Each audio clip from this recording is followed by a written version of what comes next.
Hey everyone, Revistry here. Today we're going to be talking about the 1940 Armistice Day blizzard, which claimed the lives of 145 people through Kansas to Michigan on November 11th, 1940. Over 80% of the dead were hunters, which allows this day to be coined by another name, the day the duck hunters died.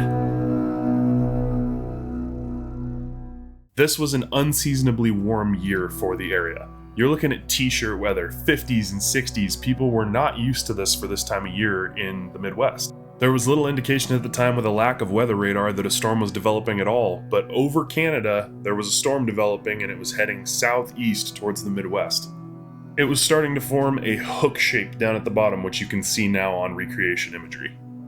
Weather patterns in 1940 were very reliant on neighboring cities, towns, states to tell you what was going to be going on with the weather, as well as trending data from previous years in the Farmer's Almanac. They were looking at years before and they would match it up with that year. If there was similar weather trends, they would know that they're probably in for whatever came later that year in the past.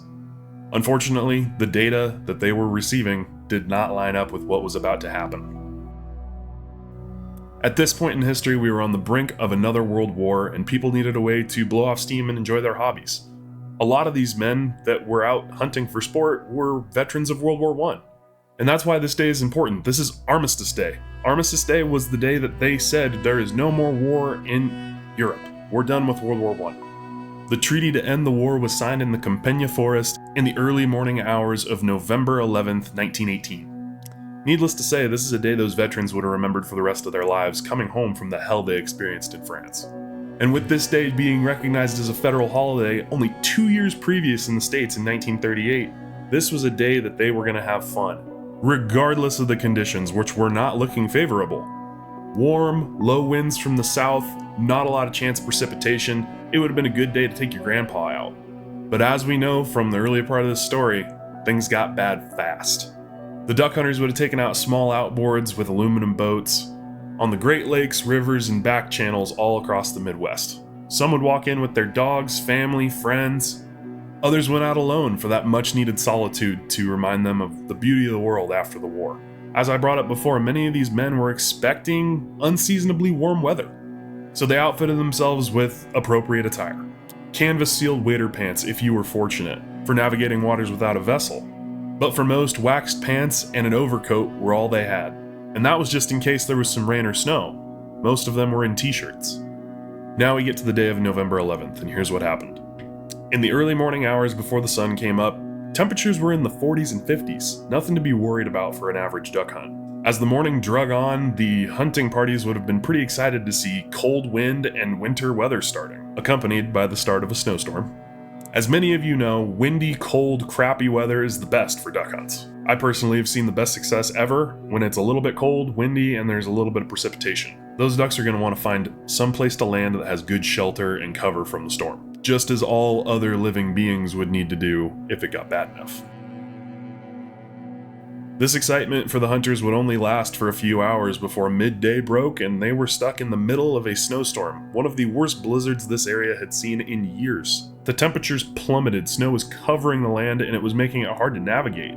Those who had boats were stuck because the rivers were rising at such an alarming rate that they couldn't get out. Those that were on the lakes and the bigger bodies of water were being pushed out by the wind and had no way of making it back. Most of these hunting parties would be stranded for several days. Soon these hunting parties realized, if we don't make or find shelter soon, we're all doomed.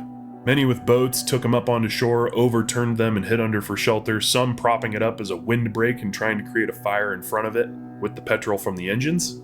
For those who went out with nothing but basic hunting equipment, they would have started cutting open their shotgun shells. Inside a shotgun shell, there is gunpowder and shot and a primer on the end. If you're able to get this part out right here, you can use that to start a fire. Because in this storm, without some kind of fire, you were going to go hypothermic. The major problem being though is the wind picked up so much, there was no way to create a fire without it getting blown out immediately. Needless to say, these hunters were caught in the worst snowstorm that had hit this area in a very, very long time. These conditions would last for days, inhibiting rescue efforts and making the roads impassable even for families to come out and try to help. While a good portion of these hunters were veterans that were trained in survival tasks, they simply didn't have the gear and were in too harsh of an environment for it to really matter. As the roads were cleared over the following days, The rescue efforts went out and they knew they would be recovering the dead. Now this is a little bit graphic, so I'm going to give you a little bit of a warning. If you want to skip ahead, I'll give you a timestamp to do that right about here. We're going to talk about some pretty gruesome stuff that happened to these people, and I just wanted to warn you about it. Some were found frozen, standing naked in the water, as they would remove their clothes to try and gain heat by standing in the water, which was warmer than the air they were getting hit by with the wind. Some were found in circular and figure eight patterns in the snow, trying to walk to gain heat, dead where they lay when they stopped and hypothermia took them over. Others were found frozen next to their boats with failed fire pits. There were plenty of survivors, but the dead remind us of how horrible this day really was. This just goes to show you how terrible it can get when you're in a state of hypothermia and you need to listen to reason and not what your body's telling you to do. In total, at least 145 people died in this blizzard, but that was all across the Midwest. We figure about 80% of that was hunters. What was once a day of excitement and celebration that the war was over is now a day of death and horror for their families. The rescue efforts searched for weeks, and some were just never found. Many of the survivors of that day recall finding or creating a heat source. It goes to show the importance of packing for the occasion no matter what is on the forecast. Today we have Doppler radar, satellite imagery, trends with the weather, and we have instant communication to show us what's going on neighboring us. Even with all those technological developments, people still find themselves stranded in SOS situations every day. And this is why it's that much more important to have an emergency device. This is a flotation attachment for my GoPro, which doesn't really do anything for you in a survival situation because my phone is recording. Everybody's phone has an SOS feature on it. If you hold down the power button, it'll take you to a screen and it'll say power off or call SOS. That will work from anywhere in the world I'm aware of. As long as a satellite can access your phone, so you might need to be at a higher peak if you're down in a valley somewhere, you can get help just with your phone. The problem is that even if these men and women that were out hunting had these things, they still wouldn't have gotten the help they needed because they went out and they got stranded and the rescue efforts couldn't get to them. Some good that came out of this, though, is the U.S. Weather Bureau decided they were going to do 24-hour monitoring on weather and reporting in all of the local gazettes and newspapers all the way up until we got instant communication. So what can we learn and how can this be avoided today? I always carry water, food, a fire starter, toilet paper, basic necessities, and a base layering system where you have a base layer, a mid layer, and an outer layer no matter where I'm going. I could be on a several mile hike to an elk or deer hunting spot or going a few hundred yards from the truck to go duck hunting, but I always have these items. I also carry enough food and water for everybody I'm hunting with, jumper cables, a tire inflator, jack, and a spare tire in my truck all the time. Always make sure you have a full tank of gas when you're going out hunting, because your vehicle's heater might be the only thing between life and death for you if you get snowed in.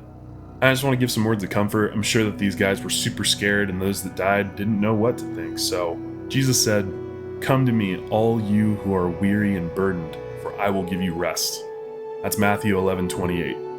Make sure to like, comment all of your ideas, and subscribe. You guys have been super helpful to me. Thank you so much. Share this with your friends and family. Open your Bibles today.